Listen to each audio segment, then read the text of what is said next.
RTN 리얼타임 간추린 소식 전해드립니다. 새해 서울의 분양 물량은 2만 4천여 가구로 올해 대비 53% 상승합니다. 올해 공급 가구 1만 6천여 세대보다 크게 상승한 수치입니다. 전국적으로 내년 민영 아파트는 310개 사업장에서 29만 8천여 가구가 분양될 예정입니다.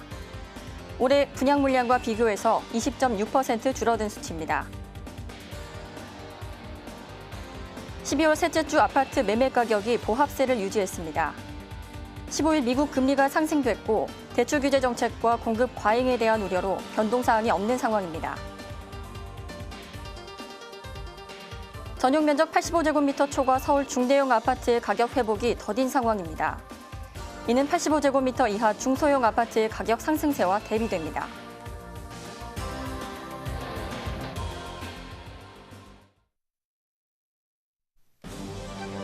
여러분 안녕하십니까? 12월 22일 RTN 리얼타임입니다. 이 시각 부동산 소식입니다. 새해에는 서울의 분양 물량이 올해 대비 53% 상승합니다. 부동산 인포에 따르면 새해 서울에서 공급되는 일반 분양은 2만 4천여 가구며 이는 올해 공급 가구 1만 6천여 세대보다 크게 상승한 수치입니다. 일반 분양분 중 재건축, 재개발과 같은 정비사업이 차지하는 비중은 86.4%입니다. 정비사업 가운데에는 재개발 일반 분양이 재건축보다 많은 비중을 차지합니다.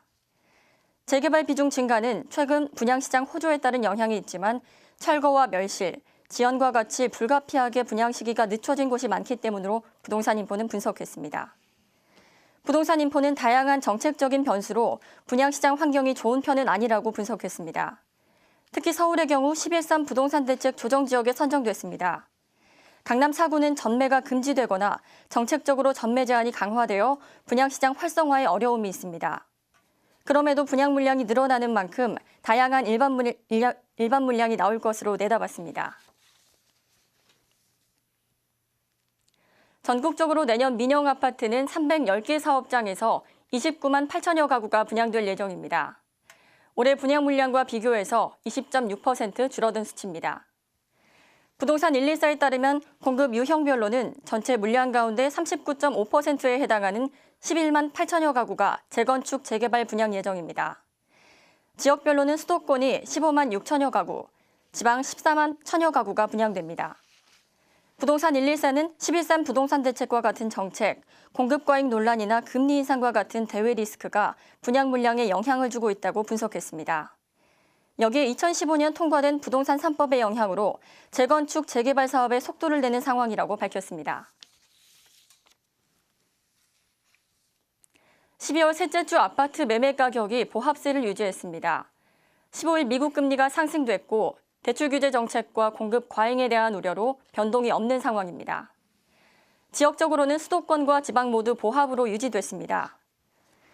경남 진주와 같이 국지적으로 개발 호재가 있는 지역은 상승세를 이어갔습니다. 반면 신규 공급 물량으로 가격 하락의 우려가 있는 대구와 경북, 충남은 하락세였습니다. 울산, 경남과 같이 산업 경기가 둔화된 지역 역시 하락세가 지속됐습니다. 전세가는 0.01% 상승했으며 지난주 대비 상승폭이 축소됐습니다. 금리가 인상하면서 주택 구매를 위한 금융비용 부담이 증가하고 매매 시장에 대한 관망세가 나타나면서 발생한 결과입니다. 수도권은 0.02%로 지난주 상승폭을 유지했고 지방은 0.01%로 지난주와 비교해 상승폭이 축소됐습니다. 전용 면적 85제곱미터 초과 서울 중대형 아파트의 가격 회복이 더딘 상황입니다. 11.3 부동산 대책으로 서울 부동산 시장이 약세를 보이고 2017년 부동산 시장 전망도 불투명하기 때문입니다. 부동산 114에 따르면 중대형 면적은 2007년에 3.3제곱미터당 2천만 원대로 최고점을 찍었습니다. 12월 9일 기준 3.3제곱미터당 가격은 1,009만 원대로 최고가의 90% 정도 회복한 상황입니다. 85제곱미터 이하 중소형 아파트와의 가격 차이도 줄어든 상황입니다. 중대형 아파트 가격 회복이 더딘 이유는 중소형 아파트 선호 현상이 두드러졌기 때문입니다. 전세난으로 세입자들이 저렴한 아파트 매매로 방향을 바꾸면서 중소형 아파트 매매가가 상승했습니다. 상대적으로 선호도가 낮아진 고가 대형 아파트는 중소형 아파트의 오름폭에 미치지 못했다는 게 부동산 114 측의 분석입니다.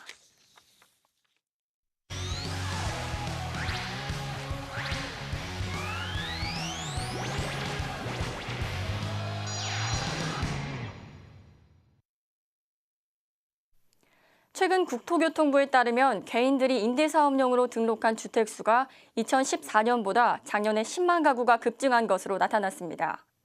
임대사업을 하겠다고 등록한 개인 사업자 수도 같은 기간 3만 명이 넘게 늘었는데요. 부동산 임대사업에 관한 이야기를 정기영 해설위원과 함께 나눠보도록 하겠습니다. 안녕하십니까, 의원님. 네, 안녕하십니까. 근래 부동산 임대사업에 대한 열풍이 일고 있습니다. 구체적으로 시장 추세가 어떻게 변화하고 있나요?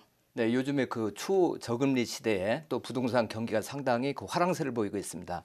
그래서 과거에는 그 자산가들이 주로 그 임대사업용 부동산에 투자를 했는데 요즘 일반 직장인들까지 임대사업용 그 부동산 투자에 좀 가세하고 있는 입장입니다. 예를 들면 그 임대사업에 등록된 그 주택 수가 2014년도에 한 35만 7천 가구 정도가 됐었는데 작년도에는 46만 가구로 한 10만 가구가 늘었습니다. 비율로 따지면 한 28%가 급증을 했고요. 그다음에 임대사업자 등록한 인원을 보면 9만 명에서 12만 명으로 3만 명이 또 급증했습니다.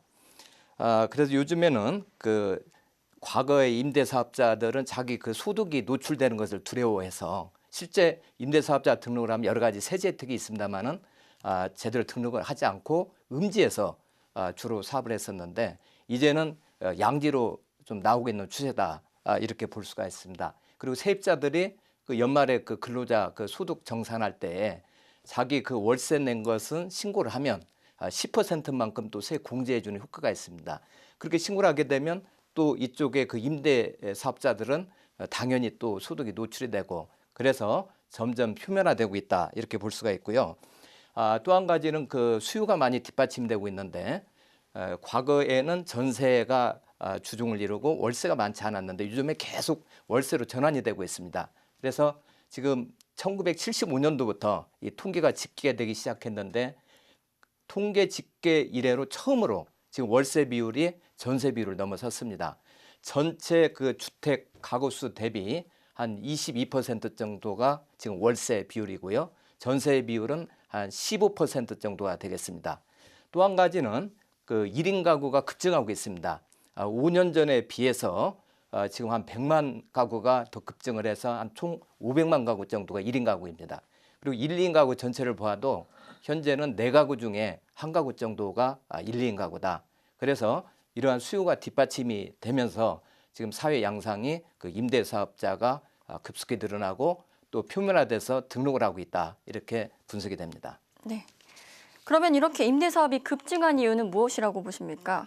아까 말씀드렸듯이 그 일단 뭐 시장이 워낙 좋고요. 또 금리가 낮다 보니까 이제 특별한 투자처가 없는 것이죠. 더욱이 요즘에 이제 갭 투자라는 게 있습니다. 전세가가 높은 그 예를 들어서 주택을 약간의 그 차익을 주고 이제 사서 이제 전세라든지 월세를 이제 놓게 되는 것이죠. 그러면은 실제 월세를 놨을 때 어느 정도 그 매월 그 월세 수입도 발생하고 또 집값이 이제 오르는 효과까지 있는 것이죠. 그래서 상대적으로 그 전세가율이 높은 강서구라든지 그다음에 성북구, 구로구 이런 쪽에 많은 역세권 투자자들이 지금 몰려 있고요.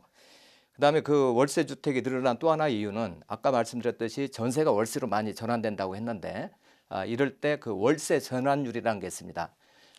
이 전세가가 얼마인데 이걸 월세로 바꿀 때 금액을 얼마일 거냐 할 때 우리가 인정해 주는 그 금리라고 볼 수가 있는데요. 이것이 한 5.8% 정도가 지금 인정이 되고 있습니다. 실제 우리가 시중은행 그 예금금리가 한 1% 수준 정도이기 때문에 월세로 전환하면 상당히 그 일반 금융권을 통한 것보다 수익을 높일 수 있다. 그리고 매월 꼬박꼬박 월세도 나오고 또 가격 상승에 따른 효과도 있다. 그래서 이러한 현상이 나타나는 것 같습니다. 네. 심지어 중소기업에서도 부동산 임대사업에 재미를 느껴서 고유 업무가 아님에도 불구하고 부업처럼 투자를 하고 있다는데 그 실상은 어떤가요? 예, 그 중소기업들이 과거에는 주로 그 자기 사옥용 뭐 빌딩을 매입한다라든지 또는 뭐 공장 부지라든지 이런 그 실수요 위주로 움직였는데 요즘은 여유 자금이 있으면 이 임대사업용 부동산을 매입하는 경향이 커지고 있습니다. 개인 투자자들이 이런 임대사업용 빌딩을 쭉 계속 투자를 하고 있는데 실제 이 중소기업들이 참여하고 있는 것을 보면 한 20% 정도가 일반 중소기업들이 참여를 하고 있습니다. 주로 한 30억 원 이상, 때로는 뭐 수백억 대가 되는 그런 중소형 건물 매입을 상당히 선호를 하고 있죠. 2014년까지는 아까 말씀드렸듯이 그냥 좀 그 정석적인 사옥으로 쓸 건물, 뭐 공장 부지 이런 거 위주로 투자를 했다라고 하면 요즘은 좀 적극적으로 나서서 뭐 재건축 대상 부지라든지 또는 법원 경매까지도 참여하는 경향이 있습니다. 특히 제조업체 같은 경우는 그 지식산업센터 아파트형 공장이죠. 이런 쪽에도 많이 그 수요가 일어나고 있습니다. 이뿐만이 아니라 금융권에서도 지금 은행 같은 경우 그 핀테크가 확장되면서 이 유유점포가 많이 늘어나고 있습니다. 예를 들면 2013년에서 2015년 사이에 한 321개 정도가 유유점포가 늘었는데 이런 부지를 개발해서 뭐 뉴스테이라든지 그 수익형 부동산 쪽으로 이제 개발하는 추세가 강해지고 있습니다. 실제 하나금융그룹, 뭐 KB, 신한금융그룹, 우리은행 거의 모든 그 금융권에서 지금 이런 방향으로 수익형 부동산 개발, 그래서 임대사업 쪽으로 많이 그 영역을 넓히고 있는 실정입니다. 네. 임대 사업을 할 때 임대 소득에 대한 세금을 또 무시할 수가 없는데요. 특히 2천만 원 이하의 전월세에 대한 과세를 내년부터 하기로 했던 것을 2년 연장한다는 이야기가 있습니다. 이에 대한 설명도 함께 부탁드립니다. 현행 그 소득세법상의 주택 임대 소득 일단은 과세 대상이 되겠습니다.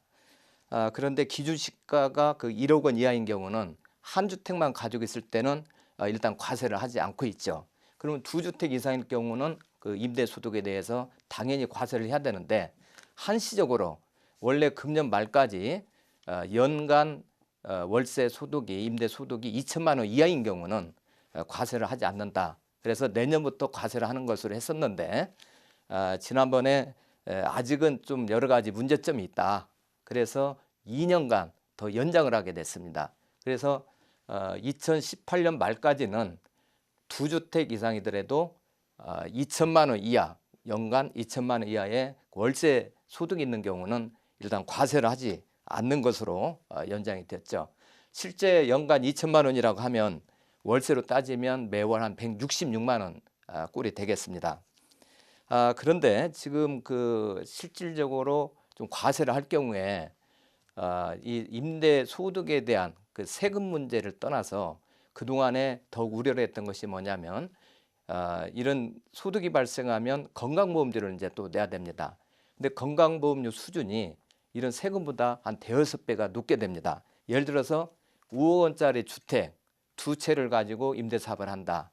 예를 들어서 한 10억 원 정도 투자를 해가지고 그래서 연간 한 2천만 원 정도 월세 소득이 있다라고 하면 실제 내는 세금은 56만 원에 불과합니다. 그런데 건강보험료 부담은 연간 한 274만 원 꼴이 됩니다. 그래서 이러한 여러 가지 문제들이 있고 해서 이런저런 이유로 일단 2년간 더 연장을 하게 됐습니다. 네. 이왕 세금 이야기가 나온 김에 임대사업자가 고려해야 될 세금에 대한 내용을 추가한다면 어떤 내용을 추가하실 수 있을까요? 주택 임대 사업이 사실 대중을 이루고 있는데요. 이런 경우에 꼭 사업자 등록을 해야 되는 것은 아닙니다. 그런데 실제 사업자 등록을 하게 되면 여러 가지 그 세금 혜택이 있습니다. 그래서 일단은 이 세금 문제를 고려해서 사업자 등록을 하는 것이 유리하다라고 말씀을 드리고요.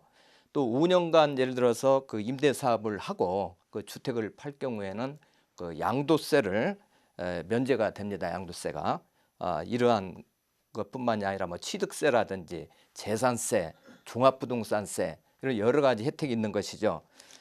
일단은 이 세금을 우리가 한번 살펴보기 전에 크게 민간 임대주택의 그 유형을 두 가지로 구분하게 되면 이 장기 임대와 단기 임대가 있습니다.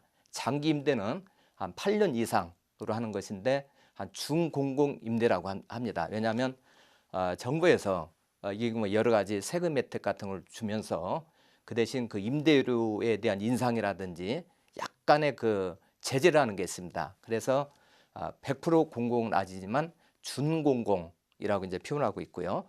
그다음에 그 4년 이상은 우리가 단기 임대다 이렇게 볼 수가 있는데 일단 그 취득세의 경우는 전용 면적이 60제곱미터 이하인 경우에는 단기나 장기 임대 모두 다 일단 100% 취득세가 면제가 되겠습니다. 그리고 재산세 같은 경우는 이 규모라든지 그리고 아까 단기냐 임대냐 그 기간에 따라서 약간 차등을 하고 있는데요. 40제곱미터 이하인 경우에는 일단 재산세가 100% 면제가 됩니다. 그리고 40에서 60제곱미터인 경우에는 단기 임대는 50% 면제고 장기 임대인 경우는 75%가 면제가 되겠습니다. 또 60에서 85제곱미터인 임대주택은 단기 임대인 경우는 재산세의 25%를 면제해주고 장기 임대는 50%를 면제해줍니다. 이렇게 이제 여러 가지 차등화하고 있는데 일단은 이러한 세금 혜택이 있다 이렇게 볼 수가 있고요. 또 소득세와 이 법인세도 마찬가지로 혜택이 있습니다. 예를 들어서 45제곱미터에서 40에서 85제곱미터의 규모인 경우에 단기 임대는 30%, 장기 임대는 75%를 면제를 해주게 됩니다. 소득세와 법인세를요. 종합부동산세도 원래 여러 주택을 합산해서 과세를 하는데 이 경우에는 그 합산 배제를 또 하게 되는 혜택이 있고요. 양도소득세 역시도 일반 세율로 과세를 한다라든지 뭐 여러 가지 그 혜택이 있게 되겠습니다. 그리고 한 가지 더 아울러서 말씀드리면 이 전문적으로 장기간 동안 임대 사업을 하고자 하면은 개인으로 그 사업자 등록하는 것보다 좀 법인으로 등록하는 것을 권장하고 싶습니다. 왜냐하면 일단 법인세율이 그 소득세율보다 낮고요. 법인으로 등록을 하면은 일단 대표자도 근로소득세를 내면 되게 돼 있습니다. 아무래도 근로소득이 여러 가지 더 그 공제 혜택도 있고 하기 때문에 장기적으로 오랫동안 전문적으로 할 경우에는 법인으로 등록을 해서 하는 것이 바람직한 경우가 많다 이렇게 볼 수가 있겠습니다. 네. 그렇다면 처음으로 임대 사업을 시작하시는 분들을 위해 유념하셔야 될 점이 있다면 어떤 것들이 있을까요? 주택 임대업의 경우에 그 일단 사업자 등록을 해야 되는데요. 이 주소지 자기 그 주소지 관할 세무서에 이 사업자 등록하게 됩니다. 그리고 내가 임대 사업을 하는 주택이 여기저기 이제 분산되어 있을 수가 있겠죠. 그럼 예를 들어서 구로구에도 하나 있고 강남구에도 있고 뭐 다양하게 있다라고 하면은 임대사업 신고는 각 구마다 다 각각 해야 됩니다. 왜냐하면 세금이 양도세 같은 경우, 소득세 같은 경우는 세무서의 국세죠. 세무서에서 관장을 하지만 예를 들어서 취득세라든지 재산세라든지 이런 것은 지방세입니다. 그 지방세는 각 지자체에서 관장하기 때문에 이러한 그 세금 혜택을 누리기 위해서는 일단 각 지자체마다 그 해당 부동산이 있는 그 지자체에다가 임대사업자 신고를 해야 되겠다 하는 거고요. 그다음 사업자 등록을 할 때는 아까도 그 기간을 뭐 말씀을 드렸는데 8년짜리 4년 이상 자기의 그 계획에 따라서 과연 장기로 갈 거냐 단기로 갈 거냐. 장기로 가면 그만큼 혜택이 좀 커지는 것입니다. 그런데 만일 자기가 기간을 그렇게 정했는데 나중에 그대로 이행을 하지 못한다. 그러면은 그동안에 받았던 혜택은 전부 다 그 토해내야 되는 또 불상사가 있을 수 있으니까 자기 스케줄에 맞춰서 잘 판단해야 될 거라고 보여지고요. 그다음에 부부 중에 예를 들어서 한 명이 좀 근로소득자다. 그러면 이 근로소득자 명의로 임대사업자 등록하는 것이 바람직하다. 왜냐하면 별도로 임대사업자 등록을 하게 되면 내가 그동안에 소득이 없었습니다. 그리고 부양가족이어서 예를 들어서 이제 그 부인이 처가 이제 남편이 직장에 있기 때문에 남편이 건강보험료를 내면 처는 부양가족으로 계속 혜택을 받다가 그 처가 임대사업자 등록을 했다. 그러면 소득이 발생하기 때문에 그 지역도 의료보험료를 내야 되게 돼 있습니다. 그래서 이런 경우에는 그 남편 명의로 일단 임대사업자 등록을 하는 것이 바람직하다. 그런데 또 남편이 이 소득이 많을 수가 있습니다. 소득이 많은 경우에는 우리가 소득세율을 보면 금액이 커질수록 그 세율이 높습니다. 그 누진세율을 적용하기 때문에 또 그런 부분을 감안해서 이 건강보험료를 내는 부분하고 또 이 소득세율을 내는 부분하고 어떤 것이 더 크고 작은지 이 비교를 해볼 필요가 있다. 이런 생각이 듭니다. 그리고 또 하나는 그 임대 사업할 때는 또 부부 공동 명의로 하는 것도 하나의 또 대안이 될 수가 있습니다. 왜냐하면 종합부동산세를 낼 때 이런 경우는 이 건물 합산하지 않습니다. 그래서 부부가 각각 하면 일단 합산 배제가 되기 때문에 고가주택인 경우에도 종합부동산세를 피할 수가 있다. 그리고 역시 이 소득세가 분리가 돼서 이 누진세율을 적용하게 되는데 좀 낮은 세율을 적용할 수 있다. 그래서 부부 공동 명의로 하는 것도 하나의 요령이 되겠습니다. 그 다음에 그 2014년 2월부터 우리나라에 새로운 그 임대 관리에 관한 제도가 도입이 되어 있습니다. 그 주택 임대 관리업이라고 하는 것인데 선진국과 비슷하게 이제 도입을 해서 자기관리형과 이탁관리형이라는 형태로 해서 전문 그 임대 관리 업체가 해주는 게 있습니다. 그래서 자기관리형은 통으로 맡기면 매년 확정 월세를 받게 되는 것이고요. 그다음 이탁관리라면 건건이 수수료를 지급하는 이런 형태가 되는데 이런 것도 잘 활용하면 바람직할 것 같습니다. 네, 마지막으로 임대사업자들에게 도움이 될 만한 내용 한번 정리해 주시죠. 일단 그 임대사업 그 수익률을 한 6% 이상이면은 해볼 만하다 이렇게 이야기를 하는데 일단 수익률 계산할 때 유의를 해야 되는 게 있습니다. 취득세가 있죠. 그럼 내 투자 비용 이게 6억짜리지만 예를 들어서 비주거용인 경우는 취득세율이 4.6%입니다. 10억짜리를 사면 4,600만 원 세금을 내야 되기 때문에 이 부분을 감안하면 투자 수익률도 낮아질 수가 있고요.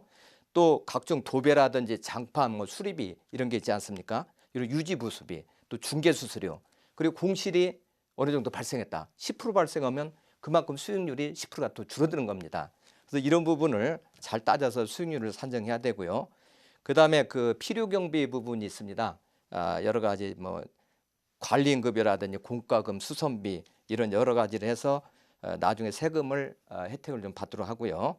그 다음에 오피스텔과 도시형 생활주택이 같은 원룸이지만 도시형 생활주택은 여러 가지 혜택이 있습니다. 베란다 면적이라든지 각종 서비스들이 있어요. 또 부가세에 대한 부분도 있고요. 그래서 가능한 한 도시형 생활주택이 오피스텔보다 투자 유리하다 이렇게 결론 낼 수가 있겠습니다. 네, 오늘 임대주택과 관련해서 정기영 해설위원과 이야기 나눠봤습니다. 감사합니다. 네.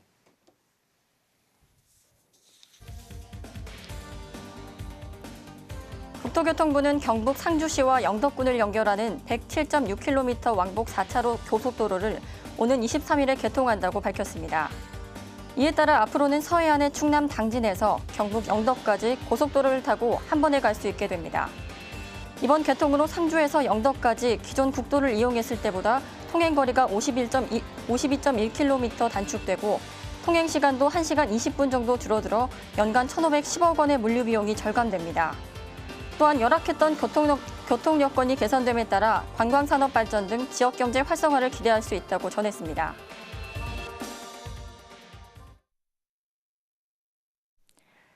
이상으로 12월 22일 RTN 리얼타임을 모두 마치겠습니다. 시청해주신 여러분 고맙습니다.